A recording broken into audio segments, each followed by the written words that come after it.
The Rockpile Report, the pettiest, hardest drinking Bills podcast. Coming to you live from the South Towns in Buffalo, New York. It's the Rockpile Report. Drew's voice is shot. I'm Chris Kruger, the producer. Drew, the host. And might I get it out of the way, your engaged producer. So, guys, I had a whole intro set up for this show. So we've been doing this podcast a long time, and it started when his last marriage ended. Chris... I was already married. Chris has been married once before. Obviously, you know, as I've joked about openly on the podcast, ended in disaster. Chris, on the scale of 1 to 10, as far as marriages can end in disaster, would you say yours was probably an 11, like Spinal Tap? I mean, yeah, Like, it's probably... It was pretty bad. I mean, Jessica and I had the same type of, same level of ending. So here's the thing. When Chris and I started this podcast, he was freshly divorced. No, still married. Well, still married when we started, but very quickly divorced. No, we were still living. We started recording in. I was still married. Happily. Yes. Kind of. And then halfway through our first season recording the podcast, shit started to go sideways. Started to go sideways. I love you. So then we're now the recording is taking place in a kitchen in South Buffalo. Chris's bachelor pad apartment. A lot of good years there. And then, like, what started as like a shitty Seagram's bet that he kind of rooked me, but I let him get it because I was just happy for him. Like, you had no idea. He goes, oh, man. He goes, if I was like, no woman will ever date you with this stupid mohawk. And he goes, oh, yeah. Knowing full well he's already dating a girl. He goes, oh, yeah, no, I'll get you to agree to it. And then I'll set the whole thing up and just. But I let that go because I love you. And I was just happy you're happy. And now here we are. What is this, Chris? 7 years later? Something like that. This is a guy who has January said repeatedly to me that he will never get married again. And while we laugh about how we're dead inside, there's a part of me knowing how happy I am and knowing what getting married to the woman I did for me personally and how it changed my life. I felt bad that Chris had just like walled that off for himself. I'm just like, nope, I'll never do it again. Don't give a shit. Don't care about what the consequences of that are. So when I saw him move in here to all of this, I was hopeful that Chris had found something that was worth giving up his own private space for, something that was worth learning how to compromise with other human beings for. And now I get to sit here today and congratulate Chris Kruger on being successfully engaged. Thank you for giving it another try. I think you deserve it for yourself, brother. Yeah, a lot of conversations about that with her, and we made it work and had a hell of a plan. Worked to perfection. She had no idea it was happening, and totally caught her off surprise. So I'm very happy how everything turned out. So yeah. So I got you a little something to. Is that Heaven's Door? It is. That's Heaven's Door Rye. I want you to come over here and take a little bit of that. And don't worry, Chris. I didn't pay retail for that. Yeah, you just took it off your own bar. No. I walked around Colonial for about a half hour going, I don't want him to think I care too much. Did you buy Old Tub? Yes, I did buy myself a bottle of $14.99. I love that you know that. I came home, my wife goes, you went there to get a gift for your friend, and then you bought something for yourself. You do know that that's tacky, right? It's like, honey, That is not tacky at what all. part of me? Well, yeah, because I'm all class over here. I do that all the time. Why don't you give that a whack? Ooh, like that sound. Yeah, it smells lovely. I got to drink it right out of the bottle because I do have a Glencairn here of that Reverend bourbon that Jake got me from the home opener. So this is I don't even know what kind of oak barrels these are. VOSGES. Never heard of it. It's got some rye spice to it. Mm-hmm. I can get behind that. That'll probably be good in a... what did I make for the game? Oh, what Black was it? Manhattan. Black Manhattan? That would work with a Black Manhattan. Buddy, I'm just incredibly happy for you. Yeah. Like, I know you're stoic, so you don't care about any of this. But well, I mean, no one knew. Like, no. Well, this is the best part. that I did it on a Monday. So first of all, you do it on a fucking Monday, guys. This is the insanity of Chris Krueger. He proposes to his now fiance on a Monday night when he has to leave and go to work. So he arranges this elaborate. Hey, it's a cold October night. Let's go to the pier. Well, She had probably thought you were trying to kill her. No, because that's where we did our first date, second date, because we met during COVID, so you couldn't go anywhere. Look at you being fucking sentimental. And then I love it. That was also the place where I love yous were exchanged. Wow. All right. And not for nothing, fuck her work because she had to work last night late until like 8:30. So you were like, I have one crack at this. It was supposed to be yesterday, but we had to do it Monday. Yesterday. Wait, whoa. So you couldn't have said, hey, Drew, let's move the podcast so I can propose to my fiance. Obviously, somebody doesn't know how days of the week work. So the day that comes after Monday is Tuesday, where she has to work late, and was the original plan. But because she had to work late, we had to do Monday, because Tuesday was 3 years to the day of I Love Yous. Look at you, and you say you're dead inside. You liar. Oh, I love it. I love what a sap you are. You're the best. So that's how it had to be done. And meanwhile, I gave her. She gets it. I gave her. Her mom and stepdad came with her son Benton and hid, and then Benny ran up on the hill with the ring and gave it to me and got on the knee and said, "Let's do this." Now, here's my favorite part of this whole thing. So, my wife gets a text from yours, well, your future wife, and she immediately starts to freak out like a teenage girl who just found out that NSYNC is coming to town. Oh my God! Oh my God! Oh my God! She's like squealing like someone's stepping on a hamster in my living room, and I'm just like nonplussed. Other than I picked up my phone and I sent text to Chris. I just said, "Well done." Well done with an emoji because I know he hates those. So she's now like, as she's freaking out, as she's talking to Jess, she calls, they have a big conversation. Larissa's crying. She's all emotional. And then she looks at me. She's like, why didn't you tell me? And I go, what makes you think I knew about this? And she goes, well, what? Chris just didn't say anything to you? I go, no, of course he didn't say anything to me because that's not a thing we would talk about. She goes, I can't believe you wouldn't talk about. No, she hates it when I do that because she goes, when you make that voice for women, it makes them sound dumb. That's not my intent.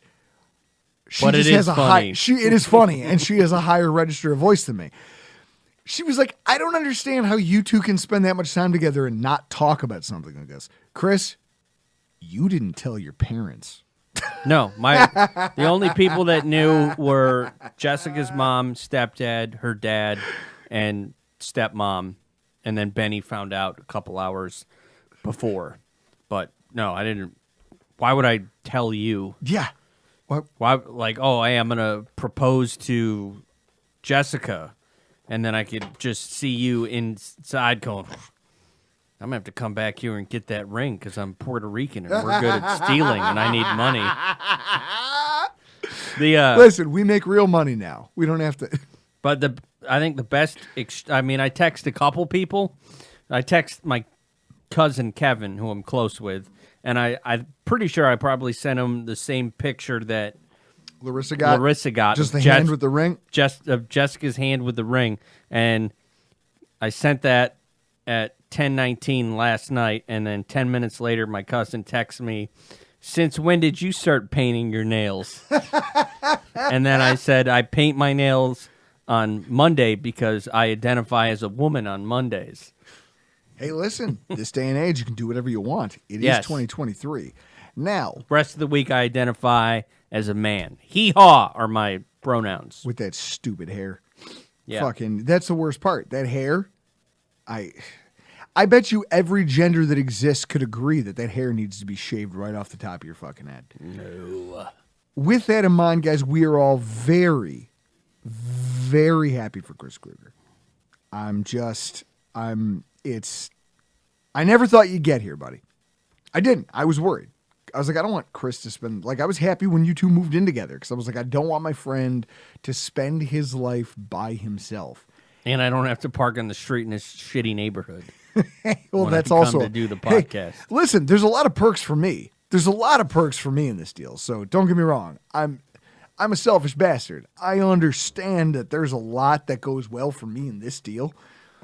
One of them is that now I can actually have your wife talk to my wife, whereas before that lady was stoned retarded most of the time. Mm-hmm. Nope. People are going to get mad at me because I use the R word. Sorry. There are people who she was basically put herself into an induced coma most of the time when she wasn't tending to animals at the vet clinic. God, I still wish I could have served her your divorce papers.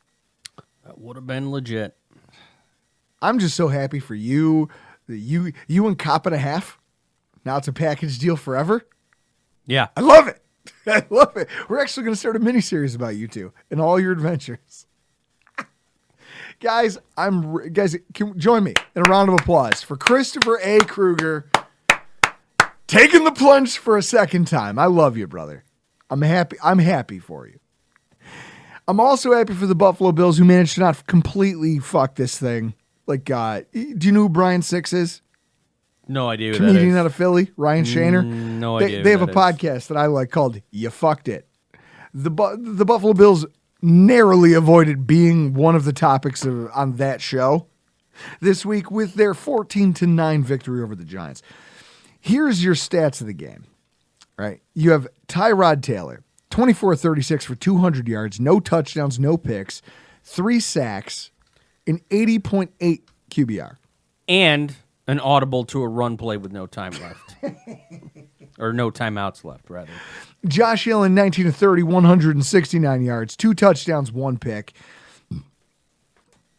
No rushing to speak of. 2 attempts for 11 yards. The Bills' red zone offense. New York Giants 0 for 2. Buffalo 2 for 2. They are now second in the NFL in red zone scoring. Saquon Barkley, 97 all-purpose yards, no touchdowns, only faced heavy boxes with 8 or more defenders on 8.3% of his snaps, which is 11th fewest of the entire week out of every running back in the NFL. And he needed 27 total touches to get to those 97 yards. Terrell Bernard and Teron Johnson, 22 tackles, 14 run stops, 3 tackles for loss, 2 missed tackles, 10 targets, 41 yards allowed, combined. A.J. Epinesa, 4 pressures, 3 quarterback hurries, 1 sack, 1 solo run stop, a tackle for loss, all of it on 21 snaps. The Bills now lead the NFL in sacks. And for the Bills offense, Diggs, 16 targets. The rest of the roster had 13. No individual player had more than 6. Now, the day itself was phenomenal. First primetime game tailgate in the dock slot. I think it went better than expected. Wouldn't you? Yeah, it was great. You would agree with me? I do like that. Doug, for those that listen, Crypt Keeper Your Secrets. He told me that he was talking to his wife, and they were discussing about the time that you were going to tell Doug to come over for the game. And Doug was like, oh, probably like 11. And then Emma was like, you're out of your mind. Why would you go to Drew's at 11 to go to a football game? And then when you told him, be at my house at like 11:30, like Emma lost her shit. Like, why would you go to a game that early? Fucking tailgate. Emma, we got things to do. You have no idea what an epic tailgate looks like. And Chris, this might have been one of our, like, the first two tailgates of the season have been great here. This one was different, but just as good. Like, first of all, our weather preparedness, like, we have the setup. That little TV, for only being 24 inches, how many people were huddled around that thing all day long? Oh, I was, because I picked the Browns to win outright. Oh, the balls to make that pick. Guys, we got treated. Remember the games? You said it. You were like, oh, well, all we're going to get is 49ers, Browns, and Jets, Eagles. Ugh. Those were two of the best games of the day. Yeah. We had wild games, and we had wild game. Like, Scott showed up from Nebraska with venison jerky for both of us, which I don't know what it is about his jerky. I already ate my 2 bags. I'm sure you did. I watched you pigging out. I saw you. You can't help yourself when it comes to that jerky, can you? No, I ate I ate a lot of it Monday night at work, and then the rest of it last night at work. I tried it. Like, I forced myself to ration it because I'm like, this has to last me because it's so venison jerky. I was actually telling Bob Everly at the tailgate. I didn't know he was there. Of course you didn't, because you don't know people. I knew that, like, Doug and I used to have friends who hunted religiously, and they were our source of venison products. Well, then they got kids and got bigger jobs, and now they don't hunt the way they used to because they're old and it's cold in the morning, and so I don't get venison anymore.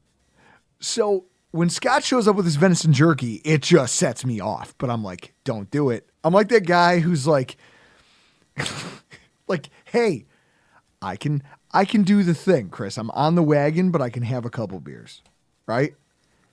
But I'll be like you if I eat more than 2 over the course of a single day. If I eat 2 or more pieces of venison jerky, that's it. I'll eat the whole bag.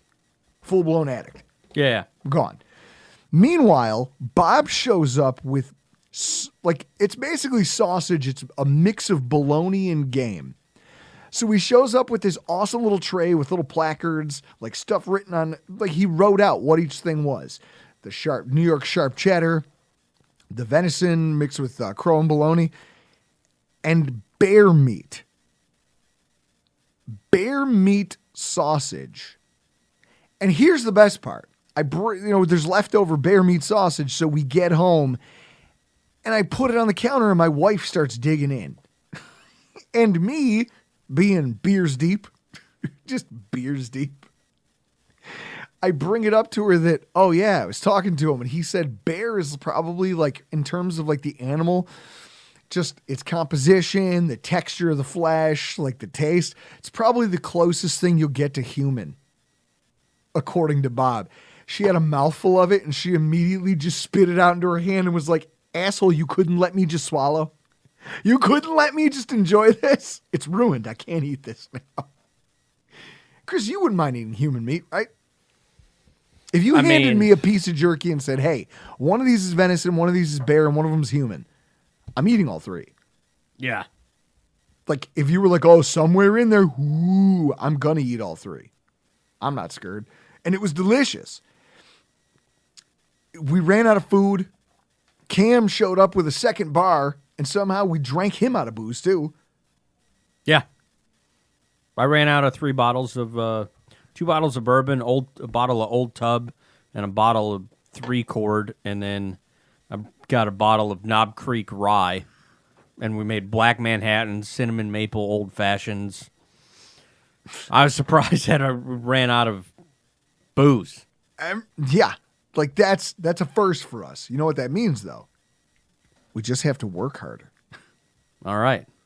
Remind me for next week to go get more Old Tub. More Old Tub. Because the Old Tub, I'm telling you, that's got to be the official drink of the Rockpile tailgate. That Old Tub is drinkable. I know, because I just bought myself a bottle when I was there getting you that. Guys, the tailgate was awesome. We had a great turnout. Scott's kids had a good time, which I was a fan of. Everybody ate, everybody partied. The weather wasn't perfect, but we made the best of it, and we had a great turnout. Then the game started. Let's just talk about the game. First of all, Chris, the officiating in the NFL gets worse and worse by the week. At least as far as I wonder if other fans have the same experience that we're having. I think as human beings, we're inclined to believe that the bad things are only happening to us. Right? Oh, why is this happening to me? Is it possible that officials everywhere are dog shit? Yes. Early in the game, am I crazy or am I not? One of those, okay, maybe you can call incidental contact, a deep pass that could have been, and the guys got their feet tangled and they fell. That one long pass heading towards our end zone, that guy definitely tripped our receiver. Yeah. And there was no call. And yet, people are talking about the penalty at the end of the game more than all the bullshit that preceded it. That blows my mind. These guys have proven to you that they're bad all night. You just don't like that finally they were bad in a moment that decided the game. What, did you think they weren't? I'm just happy it went our way. And then when people go, oh, well, officiating. Chris, did you see that thing on SI.com? No, I don't read Sports Illustrated. Okay, but it was all over Twitter because people really did not like it. The NFL officiating command center, a picture of it got circulated on social media in the wake of the Bills game. Chris, it makes our podcast studio look like Mission Control down in Houston. Imagine a bunch of shitty, high school desks with a bunch of, guys in ill-fitting polos. Some of them wearing khakis, some of them wearing jeans. It looks like a shitty collection agency. And then at one corner of the room, there is what looks like you'd see being in the corner booth at a Buffalo Wild Wings. It's hey, there's a bunch of TVs over here. And that's how you're making the most pivotal decisions that take place in the NFL. That's where this is coming from. You guys. A multi-billion-dollar league, and you can't afford better than that. And so I saw that, and I immediately said, oh, well, if those guys can't afford nicer clothes, then I guess this all makes sense now. All of this terrible officiating makes a lot of sense. If this is all, this is the Batcave for all of you referee dorks, and now you're out here just fucking up my life. Chris, it's embarrassing. You guys need to go to Twitter and check out all of the pictures. Just do a search for NFL officiating. Just do the search. It'll be some of the first tweets that come up. It's hysterical. Either way, that final call, Chris, we're sitting in my basement watching it. Now, we'll get to why we left in a second, but we're sitting in my basement watching that final play. Did you believe that it was a penalty? No, because neither was those holding or DPI calls that should have gone to the Giants in the first half. Yeah. So it evens out. It evens out. Guess what, guys? They balanced things. Sorry that it came back and hurt you. On the last play, which was untimed. Now, how nervous were you in that moment? I was not nervous because I believe, because we were watching on, you have Fubo TV. Yep. So it's the streaming service, so it's well, at least probably downstairs in the basement. I have a new antenna upstairs now. Yeah, so we're about probably a minute behind actual game. So I think Doug had it on his phone, and I could just tell by his Body language. He looked at me and winked. Because and I was like, oh, I know how thank to God. read people. I looked at Doug, and I didn't have to say anything. I could see on his face that we were fine, and what I was about to watch was going to be a nice non-call. It was amazing. I love the fact that it ended that way. I do. Because fuck you guys. The NFL officials screwed us for the vast majority of the beginning of the game. I will not apologize for that. I will not apologize for it. Sorry, Giants fans, that it came back to bite you in the ass later when you needed it. Sorry. Guess what? Oh, and then the people saying, oh, well, they were scared to throw back-to-back flags. I don't give a shit. Guess what? That's a them problem, not a me problem. Darren Waller is 6'6", 245. I'm sorry if 5'11" Teron Johnson stopped you from getting the football. Mind you, while you were grabbing his face mask. Never mind that. Let's not talk about that. Instead, let's point at it and go, look at this. He's grabbing him. He's half his size. Chris, that's like you and Dikembe Mutombo. Mm-hmm. If you tried to stop Mutombo from getting a rebound, that's the equivalent of what we're talking about here. And yet, Teron Johnson, because he's a real athlete, pulled it off. I will not apologize for this. I will shamelessly drink a beer. And in fact, I want to spotlight him as part of, if we're recapping the game and something I saw and something that I loved about this, the nickel defense was amazing.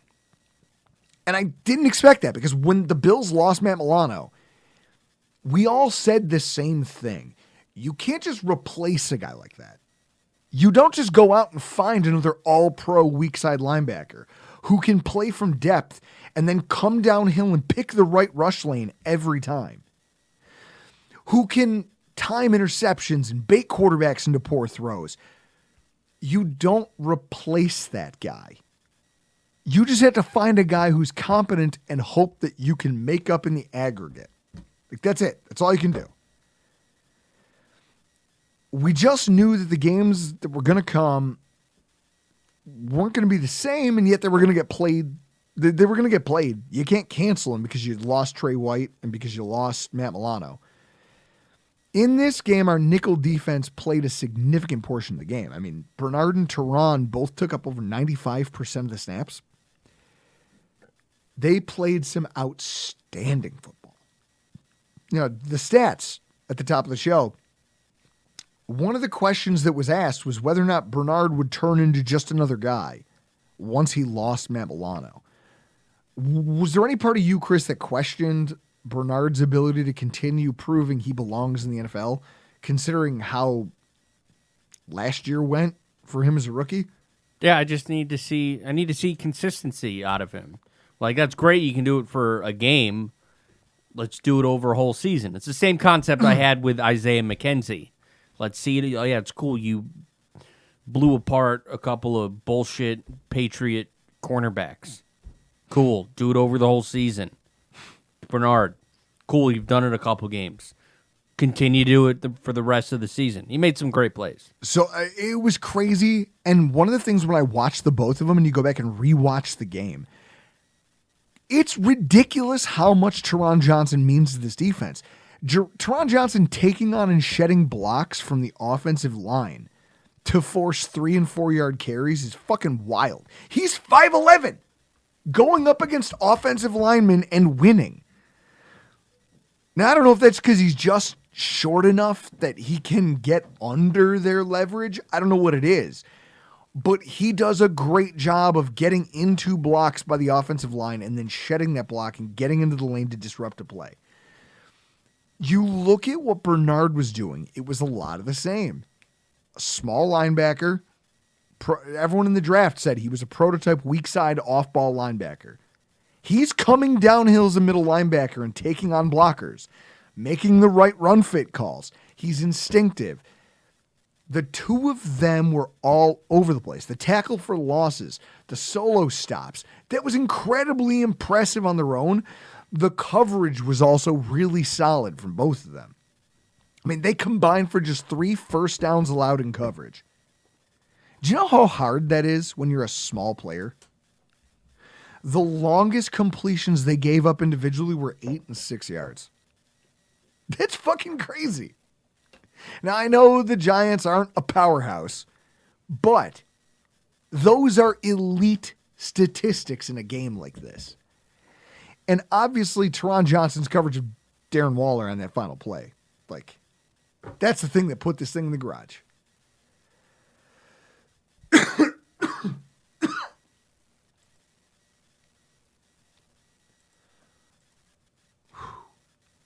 I just like the fact that Teron Johnson, for most of the night, held Darren Waller in check whenever he was in coverage on him. And the other elite talent on the field for New Jersey, their $10 million running back, he wasn't allowed to take the game over. I mean, he had a few big runs. For that money and all his talent, I'd be shocked if he didn't. At the same time, him and the Giants desperately needed those plays because the gross majority of what he did over the night was not good. 5 runs for 5 or more yards, right? He had one big one that kind of weaved through the defense and got to the sideline. He had, a couple that went up the middle of the defense for 10, 15 yards. 5 runs, though. Also, 5 tackles for loss and 13 runs of less than 5 yards, whether it was off tackle, whether it was up the middle. Our defensive line didn't let their blockers get to the second level, and the result was that our linebackers and cornerbacks just swept everything up. Chris, that's this defense in a nutshell now, isn't it? I believe so. Defensive line powering the second level. Second level powering the back end. That's how this thing is going to work. It used to be driven by the linebackers. Remember when we didn't have a star D end? Now we've got guys like A.J. Epinesa who are your third string rotational D end who are just showing out. You have D tackles who, with the loss of Daquan Jones, like, you still have effective defensive tackle play. And the result is you're holding some of the most talented players. And I think you're holding them in check. And the thing that really wrapped this nickel thing up for me was Dorian Williams. Dorian Williams gets his first start of his career on Sunday Night Football. Bright lights, bad offense, but you're on primetime TV and you're a rookie. Now, Chris, you saw them pick on Kyer Elam. Yep. The same way that the Jacksonville Jaguars did. When you look at the game Dorian Williams had, 10 tackles, 6 solo tackles. He gave up 1 completion he was soft in his coverage. And it cost him, 20 yards was his longest completion allowed? 16 total on 4 other targets that got thrown his way. And there was a lot of plays where if you go to cover 1 and you look at the tape and just their breakdowns of his play, there were a lot of times where you could tell the play was designed to go to Saquon Barkley and he took him out of the play. Or the play was designed to go to a specific wide receiver and Dorian Williams was athletic enough to just shadow them to the boundary to where Tyrod didn't throw the ball because he goes, that coverage is too tight. It's not going to work. There's so many instances you could see Tyrod Taylor rolling out away from pressure and finding nothing available at the linebacker level. This group is going to be integral to our success going forward. Those 3 guys, Teron Johnson, Dorian Williams, Terrell Bernard. It's just, I'm worried. You have a sophomore and a rookie playing linebacker. That's usually not a recipe for success for a Super Bowl team, is it? Yeah, what's going to happen in a couple weeks when we're playing Patty Mahomes? Yeah, this is a thing. This is a problem. Now, it's worth noting we haven't had Matt Milano when we've played Patrick Mahomes, I think, twice now. Yes. And we've won those games. So, take that for what you will. But it's just nice to know that this thing that we've built our rock on still works at a high level when you ask it to. We just have got new faces stepping in to do it. And I think that speaks to what a great coach Sean McDermott is, doesn't it? Yeah, he's the man. Now, sticking with coaching, let's talk about the hierarchy of offensive coordinators and why EPA matters. I want, like in the aftermath of this game, Chris, you heard all the terrible things I screamed during that game. That's not good. Would you say that I'm like a more vulgar version, like when we get in those scenarios, I'm a more vulgar version of the guys from Major League? Yeah, I could see that. It's like I'm almost here just to heckle my own team and the other team. I'm just here to heckle, and nobody understands why. You know, the moderately attractive females in front of us who turned around, they're like, you know, you should try to be nicer about that. They found out real quick. Yeah. It doesn't get much nicer than this. I remember at one point the girl just turned around and looked at me with open mouth, just agape. She goes, "That's a horrible thing you just said." I think it was about something with the referees and like needles on the beach. I was like, I hope you're. Yeah, AIDS needles. I go, when you're out there enjoying your next vacation, ref, and she goes, "That's the worst thing I've ever heard." I go, well, stick around. It doesn't get better. So with that in mind, I want to be I want to be with you guys, screaming into the ether about how terrible Ken Dorsey is. Right? I want to. I am known for trashing our offensive coordinators. I have lost multiple bets, Chris, on the performance of our offense, correct? Yeah. One of which I have to pay off here with Greg Thompson from Cover 1 in November. The last 2 weeks, this offense has cost us points. They've cost us possessions, hours of our life watching terrible football, and ultimately untold damage to our livers. I mean, maybe that's just me. I don't know. Maybe that's just how I enjoy football. The only negative thing I tweeted during this game the entire night was that I was exhausted by this staff. And I know that I'm not alone in feeling that way. It's emotionally exhausting watching this offense try to operate the last 2 weeks. With that said, though, some of you guys need to calm down. You do. Like, Circling the Wagons podcast had a phenomenal tweet. And it was them, and they go, "Oh, you know, whatever, the Bills have a mediocre game, but win." They're like Bills fans everywhere. And it was just a montage of Donald Trump screaming, "What the hell is going on? What's going on?" I can't do the Shane Gillis, Chris. I can't do it. What? I can't. I want to try, but it'll come out poorly. Either way, it's just 30 seconds of him going, "What's going on?" And it's like, look, there's nothing going on. Your team is being competitive in football games. Some things just didn't work well. Calm the fuck down. And then you get the fact that Tim Graham, who we've talked about on this podcast with Pat Moran, I respect. I respect Tim Graham. I respect the way he goes about journalism. Is in a press conference asking Sean McDermott in a serious tone of voice if Dorsey is going to keep calling plays for this team. Like, Chris, I don't know. It's like sometimes the stupidity of people is unfathomable. Yeah.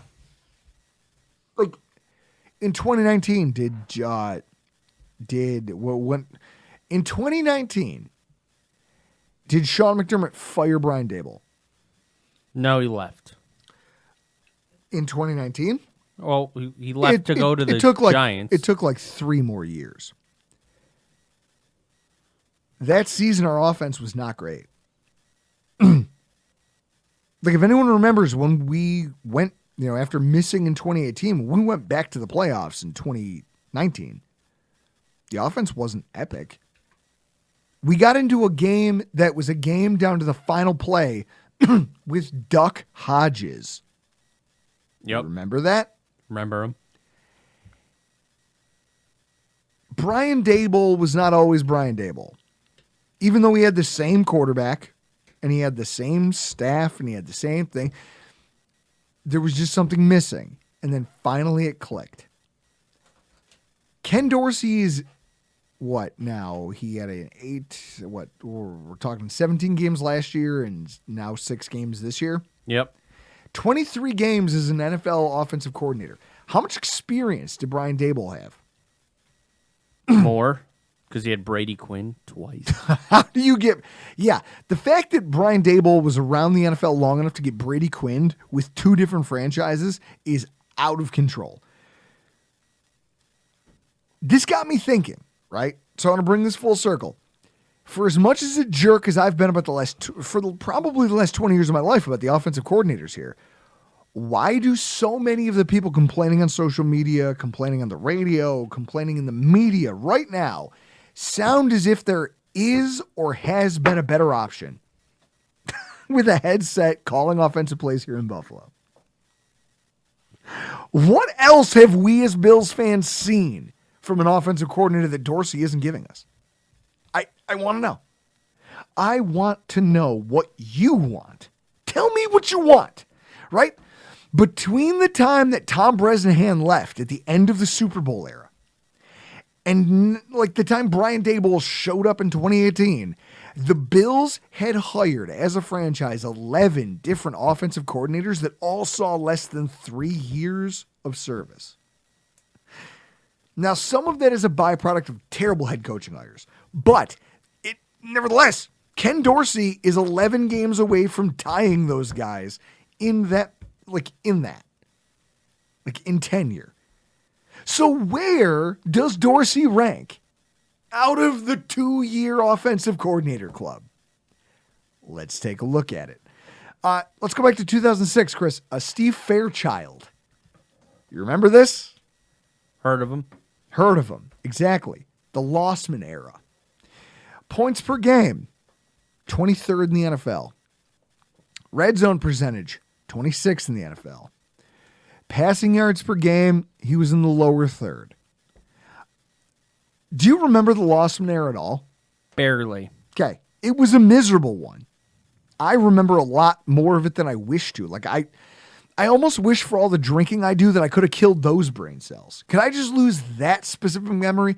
It makes me think of that movie, so what is it? Coneheads. No, not Coneheads. God, why does everything come back to Coneheads? Oh, because it's the only movie you've ever watched. Eternal Sunshine of the Spotless Mind. Jim Carrey breaks up with a girl or loses a woman, whatever it is, and erases his memories of her.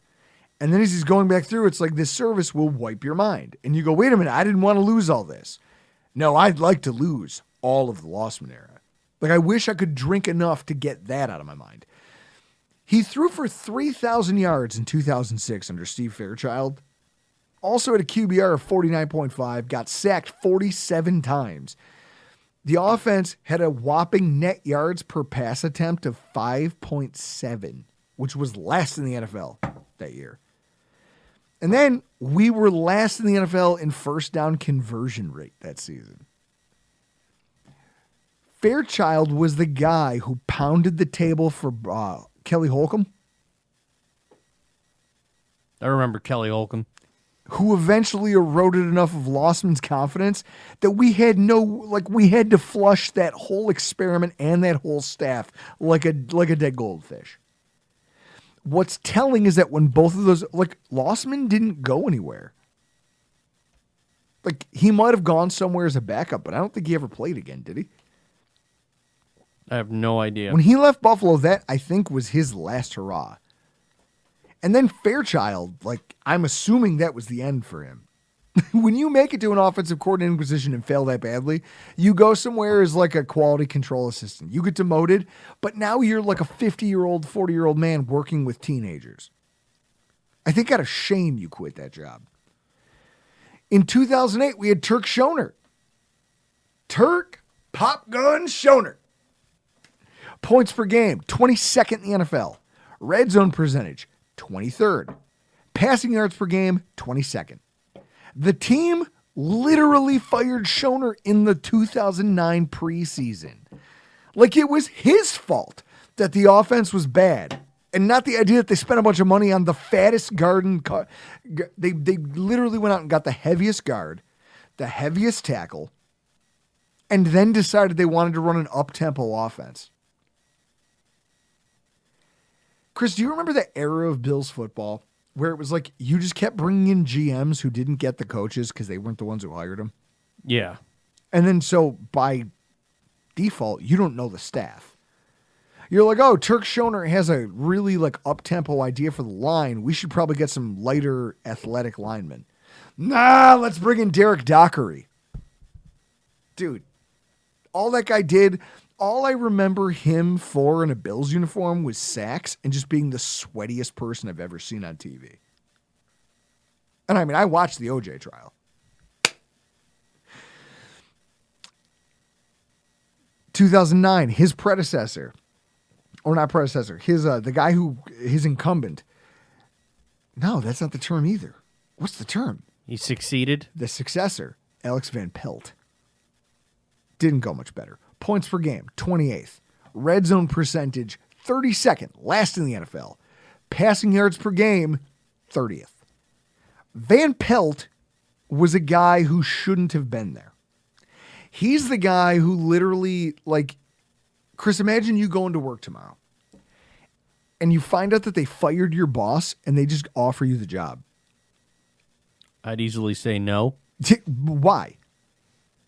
Because I'm not leaving.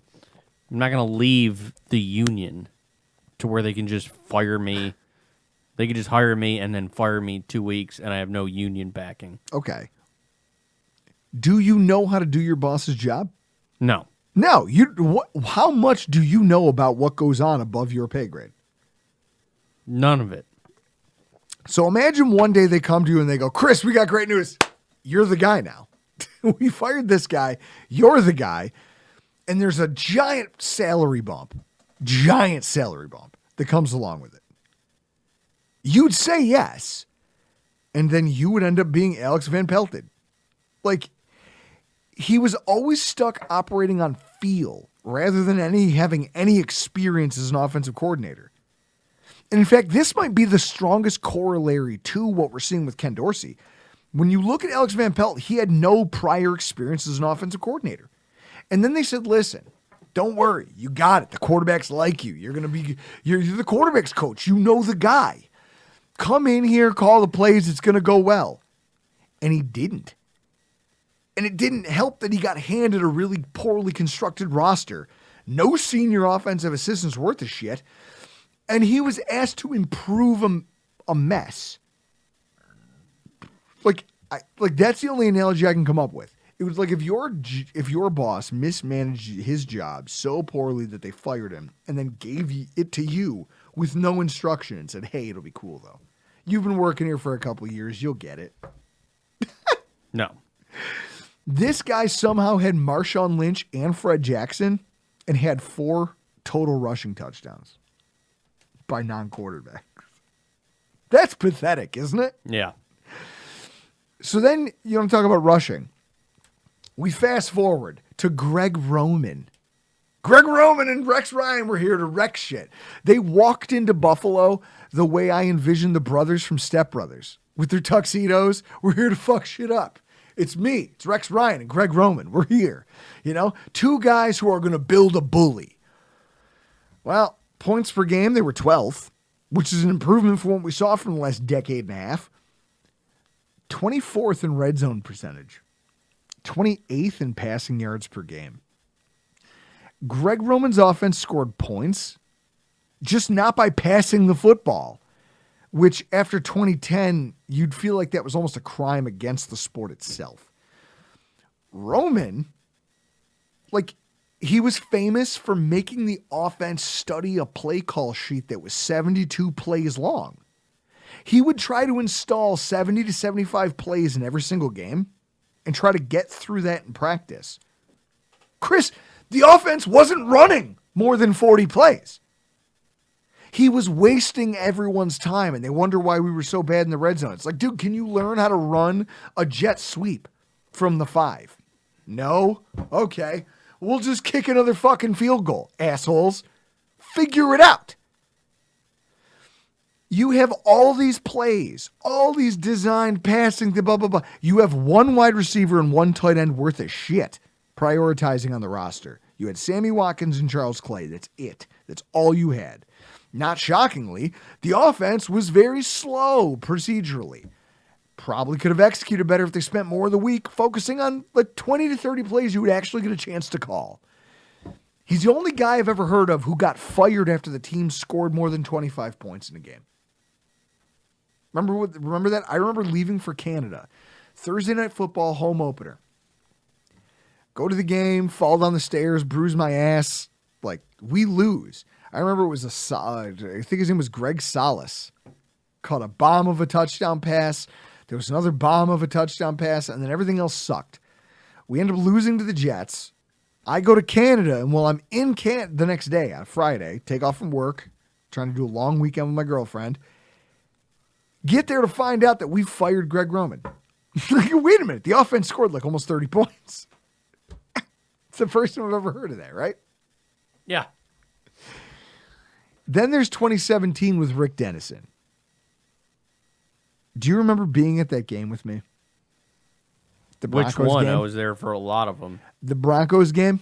Yeah. Where listen, Rick Dennison famously schemed up a play in the Heat Wave game against Denver back in 2017 where all three of our wide receivers, 11 personnel, and all of them ended up within like 10 square feet of each other. It was one of those pathetic things I've ever seen. And Tyrod had to scramble. I go, who designed this? A child drew up that play. This guy can't be my coordinator. Dennison was also the driving force behind Nathan Peterman. He was the guy going to the coach saying, listen, I need a pocket passer to operate the type of offense I think this team needs. And so Sean McDermott, having just arrived on the scene, said, fine. We're not winning. I'll bench Tyrod. It'll be fine. Chris, it'll be fine going forward. How'd that work out? Not good. That, more so than the lackluster passing stats, is what drove him off the roster. He was 20th in red zone possession, passing yards per game, 32nd in the NFL. The 2017 Buffalo Bills. Compared to these guys, doesn't Dorsey look good? Yeah. And for the people who go, well, what about Daboll? It's like we started talking about at the top of the show. If you really want to get apples to apples, he's had just about as much time with Daboll as with Allen and with weapons as Daboll had. So, Chris, if you're trying to measure Daboll's stats against Dorsey's, wouldn't it be fair to start in 2020? Yeah. Okay. EPA per play. 2020 Brian Daboll was 4th. So far, 2023, Ken Dorsey's 3rd. Red zone percentage. 2020, Brian Daboll was 12th. Right now, Ken Dorsey and the Buffalo Bills are 2nd. They're the 2nd best red zone offense in football. Points per game. They tied at 3rd. Passing yards per game. Daboll was 4th. Right now, Dorsey is 8th. They're going through some things. They're figuring it out. Rush yards per game. 2020 Brian Daboll, 24th in the NFL. Ken Dorsey's 12th. Chris, all this offseason talk about how the team needed to get more efficient and they needed to give Josh Allen help. Don't those statistics kind of scream to the fact that, like, hey, they're doing the thing? They're making a more well-rounded team in the mold of what the Chiefs and the Eagles have done. Seems like everything's evened out. They're not putting 100% of the game on Josh Allen's shoulders anymore, but they're also becoming more effective and more efficient where it matters. Like, they're still 4-2. How many times has the team started the season 5-2, 5-2, 5-3? Pretty much every year under Sean McDermott. Yeah. We are on pace to do that here again with games against the Buccaneers, games against the Patriots, Broncos. We have some games coming up here that all look highly winnable that will keep that streak alive. And at the same time, we're becoming a more effective and more efficient version of what this offense was supposed to be. Now, there are some things, I'm not going to say that there isn't right to be concerned. Like, second and long, we are running the ball now more than like we're in the middle of the pack. Whereas before we under Brian Daboll, we threw on second and long. That was a passing down. Now they're deferring to the run. Now I hope over the course of the season that starts to skew and we start to trust Josh on those downs. Maybe it's getting some of these guys like Hardy and Sherfield acclimated to the offense so that when crunch time comes, Chris, all I can think of is last year when our offense started really hot and then petered out towards the end of the year. And we were just grasping at straws trying to cobble together this offense. At least, I shouldn't say it. That's an exaggeration. But it felt like we were really fighting offense at the end of the year. I'd rather take those lumps right now. The same way Josh Allen learned. You can't freelance all the time. Sometimes you have to play within the structure of the team. He's doing that now. And you're seeing it, and I just hope that they can put this together as we get here down the stretch. Because right now, Chris, who would you say out of the, like, look at where Ken Dorsey is. I want the team to be better. But look at where Ken Dorsey is compared to everything that's come before him. Who would you take out of the people we just talked about over Ken Dorsey? Daboll. Sure, but he's gone. What other coordinator that didn't leave for another head coaching job would you take? All we would have the only way, and it might even be worse, is if you'd have to go to Joe Brady. Guys, since Chris is stepping up in the world, he's taking shots. He's shooting his shot. I'm going to give him the opportunity to name tonight's Hero of the Week. Simple, because we left at halftime. Hero of the game goes to Doug Roloski for keeping you in line when you tried to throw me out of the truck. We left. So Chris, you got to hit that sound drop. Oh, God. Where is it? Don't take it personally, all right? Franchise star players are a lot like Highlanders. There can only be one. So here's the deal. We left at halftime. So we're in dock slot. So you got to go down Abbott, and we generally go down 20A, but they still have the sign up that says, oh, no lefts, because they still have, I mean, you don't need to have incoming traffic coming from the 219 down to Abbott. So we just like bypassed that because, you know, we'd been drinking. We only stayed for a half. So you don't want to chance it like, hey, there's a sign up and have like a Erie County police officer flag us down and point us to get pulled over. So wait, especially when you don't have a pulled pork sandwich to use as chaff. Yes. So we go down, we fire south down Abbott, and then I'm looking at the map. I'm like, all right, we're sort of cut over road. So we go down Bussendorfer over to Armor Duels, and Armor Duels goes right to the 219. So we get onto Armor Duels. And Mind you, I've never driven this way before in my entire life. I've also never been here in the dark. Okay. Also, none of that is worth a shit. You know that you're south of the stadium.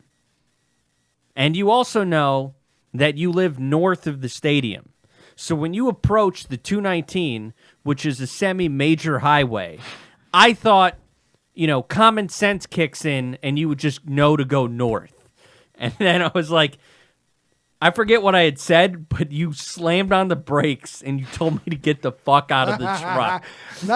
Not just told you to get out. I threw a water bottle into the back seat at you. And then I just like when it didn't hit you, I was so angry. I was like, "Get out!" And I stopped in traffic. I didn't pull over. I was in the left lane. I'm in the middle of the road, going, "Get out of the truck!" And Doug bursts out laughing and goes, "What the fuck is wrong with you?" You should generally have your license revoked for awareness. You don't know that you're even if you're a little north, south, east, west of the stadium, you know to get home you have to go north.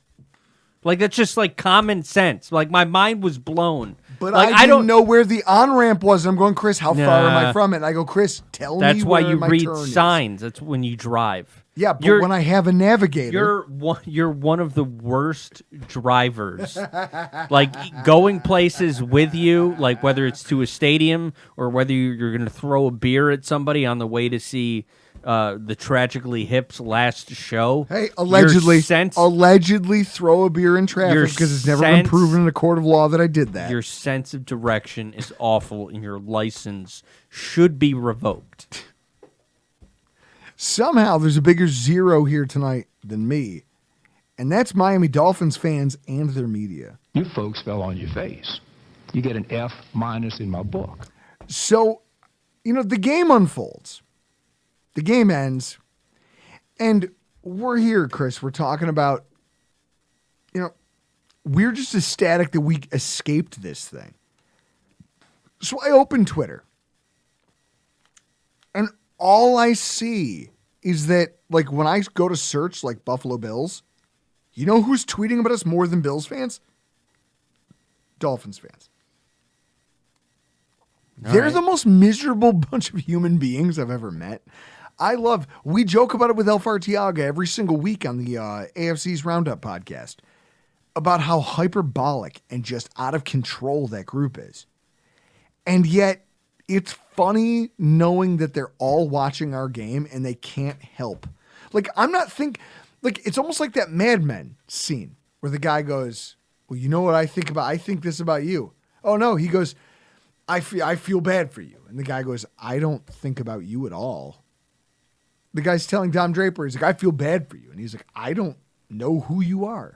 I forget that you exist. And the second you walk out of this door, you will cease to exist. That's how Miami Dolphins fans are to me.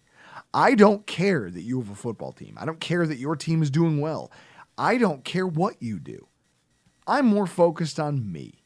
And yet for some reason, Chris, like I think I said it. I think at one point I tweeted out that they were like the girlfriend from Wayne's World. Oh, good. A gun rack. We broke up 6 months ago. Live in the now. That's how they are. It's wild. And then it went a little bit farther. Because I'm going through all this, and I'm seeing Dolphins fans talking about they're making memes about how the referees are obviously... Chris, the refs are obviously pro-Bills. Did they watch last week's game? Or the first half. Or were they too methed out? Or was it just like, were they too hungover? I don't know. Yeah, exactly. It wasn't fun. Hey, whoa, cut back to the game. That guy behind me who was doing cocaine bumps in the stadium. Yep. How does that get through security? Plastic bag. Funny thing is, I wasn't even mad at him. In fact, he asked me. He was like, can you do me a huge favor? Can you just like stand up so I can take a bump? And I was like, well, sure. Who am I to begrudge you a good time? So he does it. And then I sit down and he's like, hey, you want one? I laughed. I go, no, I stopped doing that when I was a child. I'm sorry, none for me. I stopped taking drugs from strangers when I was a child. Chris, can you imagine a football game being fun? Yeah, Like football that? games are fun. You don't need to be on cocaine to have fun. Can you imagine a 6-0 at halftime football game being fun on cocaine? That's why you leave. That's why you leave a game. But so as I'm going through the Miami Dolphins fans and all their nonsense, I see one that sticks out to me. And it's Nate Geary tweeted something, and Marcel Louis-Jacques, who used to be our writer for ESPN, who has since transferred to the Miami market. He decides, because Nate tweets out, the Dolphins are 5-1 and their wins came against a team with a 4-22 record. Now, he said that on October 15th. Okay, 3 days ago. 3 days ago. 7:50 p.m. Marcel waits until after the game to kind of come back and be like, oh, the Dolphins had 326 yards and 17 points against the Giants at halftime last week, despite 2 turnovers. So, listen, I get it if fans want to fuck around with each other. You are a credential-holding member of the media. And it's a weird road these guys walk, where on one hand, they want us to respect them because of like, hey, I'm a reporter. I have an important job. And then also you want to go on Twitter and act like just a bunch of random, like there's a bunch of other drunken dickheads doing the same thing you're doing right now. I don't respect it. Mostly because I hold the same degree you do. I could be doing your job. The only reason I'm not is because I like money. I like money. Like, I got my first, like, Chris, I've had credentials. Yeah. I've been on the sidelines. I've done great interviews with players on the field of training camp that have got, like, I've gotten praise from guys who have worked at WHAM 13 in Rochester on TV. I've been talked about, like, I've talked to producers of the radio programs in the Rochester market, the Syracuse market. Obviously not me. And obviously not you. They didn't. Well, first of all, you're unapproachable. That hair, like that alone, just so. They're all like, "Who do you work for? Like, what do you do?" And I go, "No, I literally just do this as a lark by myself because I make like." That's my thing is the only thing that these guys have is credentials, like so they get a little bit more access than us, and then they get to kind of throw it in your face. So like, well, I get to talk to a coach. The fuck do I want to talk to a coach for? I'd rather talk to you guys. That's how my time is best spent. I don't want to have to do that guy's job, writing 500-word articles about nonsense just to do it, to fill up dead space. I don't want to be online trying to create engagement for myself by saying crazy things. I'd rather drink 10 beers and just say wild shit that I actually believe. Chris, if I'm going to upset people, I want it to be real. Right? Yep. It's genuine. It's kind of why I didn't take the track of journalism. I got so disenfranchised with seeing up close and personal what investigative reporting was that I dropped the entire profession. And I went on and found a way to make, I don't know, like if we had to compare net worth, sorry, Marcel, like you're a great guy, but like, I guess, I don't know. I don't have to like you. And I guess that's the thing on my tweet. I was like, look, here's a member of the media who's still in, like, he can't even help himself. He just can't. And that's frustrating to me because of this thing where you try to hold yourself to a higher standard. You try to tell everybody, like, I'm better because I have access and I do this and that. I go, no, you're not. You're just some dickhead out here with an axe to grind who thinks he's being funny, but you're not. I don't have to pretend to like you just because you eat chicken wings and used to work for the Buffalo Bills. Mike Rodak used to work for the Buffalo Bills. I'm sure he liked chicken wings too. That guy can get fucked as well. They can all kiss my ass. I can say these things because I don't care. Right, Chris? Mm-hmm. Do you care about getting along with the local or outside of Buffalo media? No, I wouldn't. It's never mattered. I'm not a fan of Marcel Louis Jacques. He's a race baiter. Well, that's a whole other issue. But by and large, I just don't have a whole lot of respect for the way most of these guys go about their trade anyway, which is why the only people who I associate with on the show, the only people I try to talk to in real life, I keep that to a minimum. Because by and large, I don't respect the profession. I don't like the way you go about it. And I don't like the way you go about trying to create engagement. And I'm not going to hide that. Also, what are the consequences of me saying it? People are like, I can't believe you took a shot. Why? Who is he? He's a dude, I'm a dude. We can all have a conversation. It's just hilarious the way you guys deify these media people as if they're not just fans with a piece of paper that said they learned how to write in AP style. They're just fans of a sport who learned how to write. That's it. And I think we need to normalize seeing them as such. Chris, do you have any final thoughts as we put the thing on this? I mean, click the link in below in the description of the show and donate to my wedding. That's it. Donate to my wedding.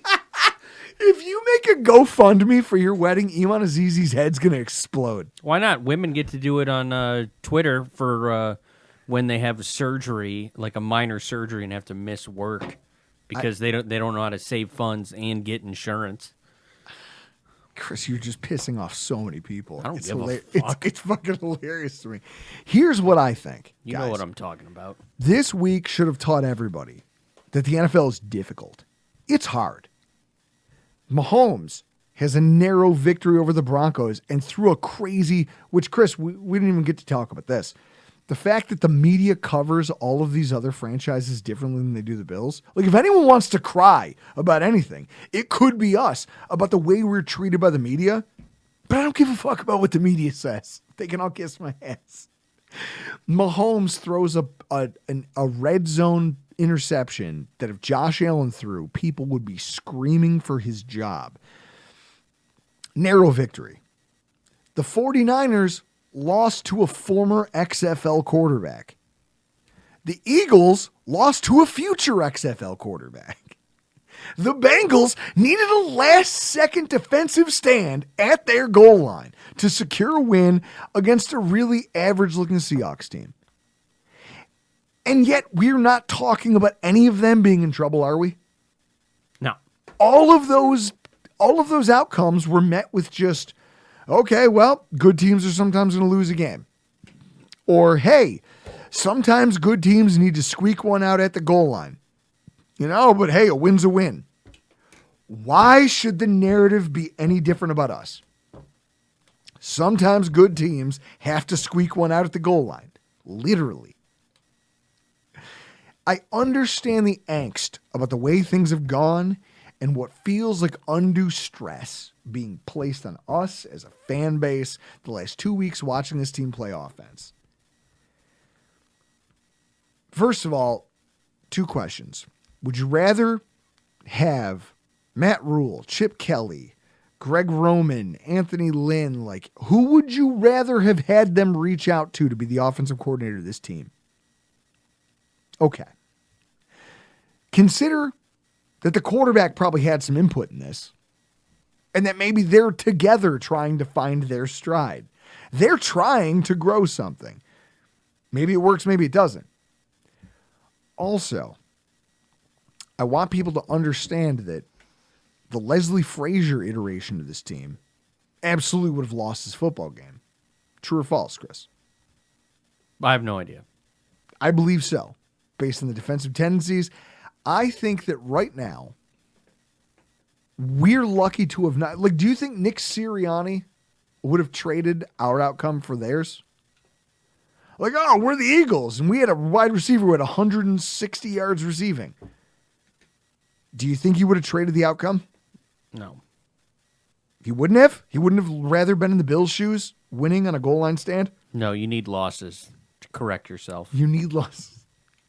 Spoken like a true member of the media, Chris. Yes. God, I hate this. Guys, a win is a win. Obviously, there's things to be concerned about, right? That's the thing. You look at how you narrowly won and go, please fix that. But also, we're right there. And this is the best. This is maybe one of the better iterations of what we've seen. They're just doing it differently. So let's all just take a deep breath. Chris, say it with me. Goose fraba. Take a deep breath, drink a beer, go outside, touch some grass, yell at another sports fan over something inane. Do anything other than cry about the fact that the Bills are now 4-2 and they had to narrowly beat the New York Giants. That's it, guys. That's all I have for you. We got to get out of here. I'm Drew Gear. That's Chris Kruger. And this has been your Rockpile Report.